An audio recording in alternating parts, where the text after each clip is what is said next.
Hey basketball coaches and players, today I'm going to give you some fantastic zone defenses that you can run at the middle school level. Make sure to go check out my Unbeatable and Perimeter Basketball Zone Defense books down in the description below. Those will confuse so many teams and you're going to win so many games because of it. So let's go and check out some of these zone defenses. And of course, go check out my zone defenses as well down below. So the first and most basic zone defense that we usually teach every single player first is the 2-3 zone.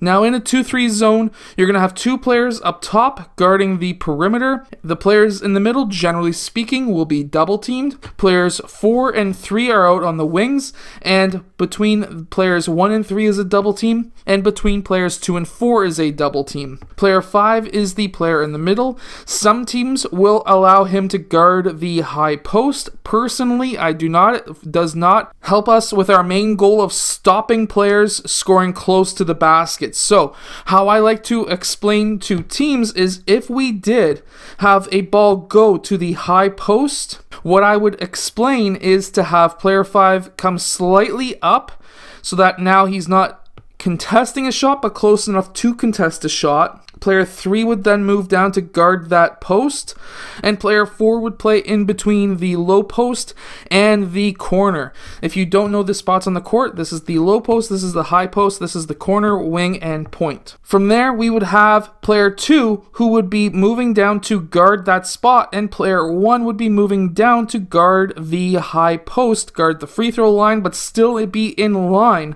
to cut off any cross-court passes or passes back up to the point.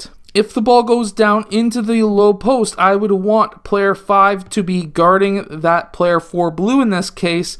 Player 4 red, of course, this is a double team location because their zones do overlap. So how I would explain it is if we do not have a deadly 3-point shooter out in the corner, I would have player 4 come down and double team player 4.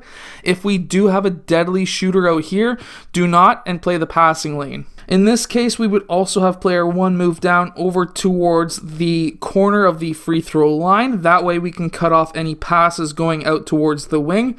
Player 3 playing on this side to cut off any passes going out towards the corner. Now really quickly, what I really like to do is explain to my players whatever specific zone you want to run and explain it to them on a clipboard similar to what I'm using here, which is the Coachbase app, but definitely also run a 5-out, just pass and cut and different overload offenses against your zone when you're teaching them the zone.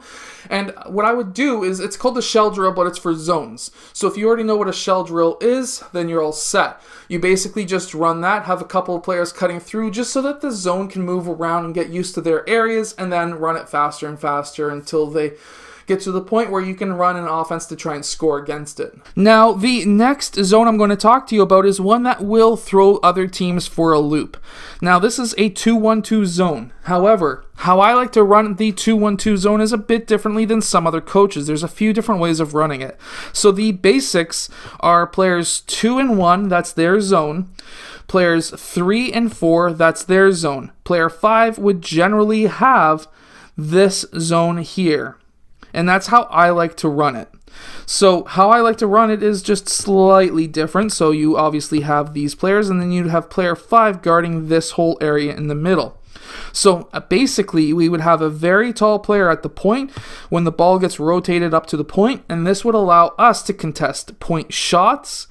And then if we had a player who went into the low post, then we would have player 5 rotate down, and we would have player 2 who would rotate to the middle of the key, and player 4 who would be rotating to the low post. Now, from there, when we get the ball passed up towards the point, we would have player 2 initially guarding player 1 until player 5 came up. Now, the issue with this is it does leave this player all alone. So how I like to do it is rotate the players.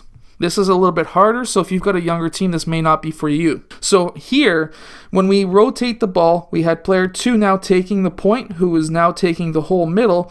Player 4 needs to rotate up. Player 3 obviously needs to cover the post, and player 5 is now guarding that side. So now, we have player 2 guarding the middle, 1, 3, 5, and 4. That way there's never any issues with missed coverages. When we pass over here, of course, they're probably going to run an overload of some kind. Then we would have player 2 move back down, player 1 move up. Anytime that they reverse the ball up, that's when we have players switch. I hope that this is making sense so far, but this is just how I like to run my 2-1-2. Now, sure, you may be saying, well, this is how you get stuck with smaller players down in the low post. Well, if that's the case, and you have let's say a 5'5" player who's a guard in grade 9 who's guarding the low post, well, when he's on the weak side, or even when he's on the strong side, if the center or a big man is smart enough, he can then sprint down, pull, literally grab the jersey of that defender of his own team, obviously, grab his own teammate and say, hey, I got this spot, go up and guard the point, spot 1. If you want, you can give the different positions numbers and say, guard zone 2. And then, that way, you're never going to have really a mismatch. And then the third zone that works really good at the youth level is the 3-2 zone. The 3-2 zone has a player who guards the point, 2 players who guard the wings, and then the centers who guard essentially the corners. Now, there's a couple of different ways that you can run this. You can have it so that player 5 guards the low post only, same as player 4. Player 3 guards the corner and the wing, and then we can have player 1 guarding the point. Now, that's another way of running it. I've ran it personally both ways, but the nice way with running it with the wings, or the players 3 and 2 guarding the wing and the corner, is when the ball gets past the player 2, for example, let's say we're running up against a 5-out, and then we have a pass over to player 4, that's going to bring player 4 out.